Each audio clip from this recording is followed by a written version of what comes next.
Cerita Ande-Ande Lumut dari Jawa Timur. Suatu ketika, kerajaan Jenggala diserang oleh musuh. Ketika perang semakin sengit, permaisuri raja yang bernama Putri Dewi Sekartaji melarikan diri dan bersembunyi ke sebuah desa yang jauh dari Jenggala. Untuk menjaga keselamatannya, ia menyamar sebagai gadis kampung. Dewi Sekartaji tinggal di tempat Nyai Intan. Nyai Intan adalah seorang kaya yang mempunyai 3 putri, yaitu Kelenteng Abang, Kelenteng Ijo, dan Kelenteng Biru. Oleh Nyai Intan, Dewi Sekartaji diangkat anak dan diberi nama Kelenteng Kuning. Setelah keadaan di kerajaan Jenggala kembali tenang dan aman, sang pangeran mencari jejak istrinya. Ia pergi dan menyamar menjadi seorang pangeran yang sedang mencari jodoh. Panji Asmarabangun menyamar dengan nama Ande-Ande Lumut, lalu membuat sayembara. Dalam waktu singkat, berita sayembara itu tersebar jauh hingga ke desa si Kelenteng Kuning. Kelenteng Abang, Ijo, dan Biru mendengar kabar sayembara itu. Mereka sangat senang dan ingin mengikuti sayembara itu. Kita harus berhias agar terlihat cantik dan memikat sang pangeran, kata Kelenteng Abang. Benar sekali, kita akan memakai pakaian dan perhiasan yang paling bagus, kata Kelenteng Ijo. Hai Kelenteng Kuning, kamu tidak usah ikut sayembara ini, karena kamu tidak pantas mendapatkan pangeran. Lebih baik kamu mencuci baju di sungai, perintah Kelenteng Abang sinis.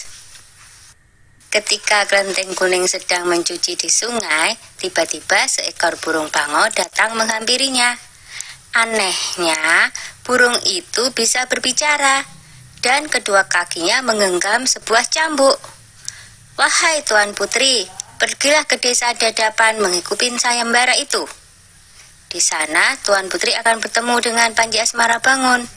Bawalah cambuk ini, siapa tahu nanti dibutuhkan, ujar sang bango sambil meletakkan cambuk itu di atas batu.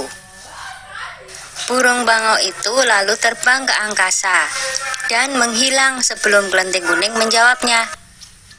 Kemudian Kelenteng Kuning kembali ke rumah dan berangkat menuju desa Dadapan. Sementara itu, di tepi sungai Bengawan Solo, ketiga saudara dan ibu angkatnya bingung karena harus menyeberangi sungai, tetapi tidak ada perahu. Bagaimana cara kita menyeberang, Bu? Tanya Kelenteng Ijo dan saudarinya. Lalu mereka melihat seekor kepiting raksasa. Kepiting itu adalah Yuyu Kangkang, utusan Ande-Ande Lumut.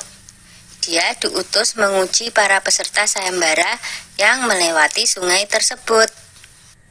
Hai kepiting raksasa, maukah kau membantu kami menyeberang sungai? Pinta Kelenteng Abang. Yuyu Kangkang tertawa lebar.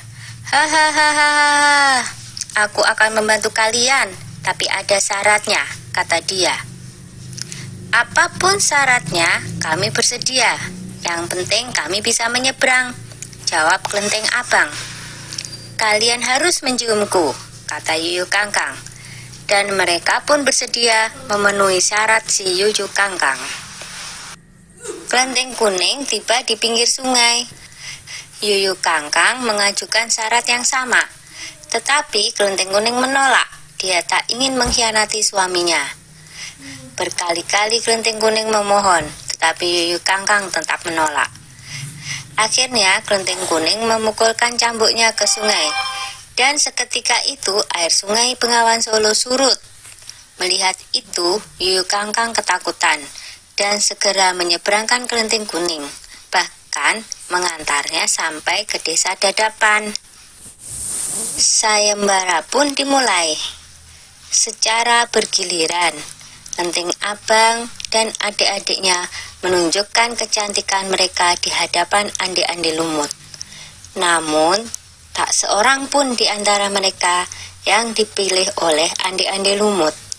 Ampun pangeran, hamba mohon, terimalah salah satu putri hamba, iba Nyai Intan. Ande-Ande Lumut menjawab, wahai Nyai Intan, ketahuilah, aku tidak bisa memilih seorang pun dari putrimu, karena mereka telah mencium si Yuyu Kangkang.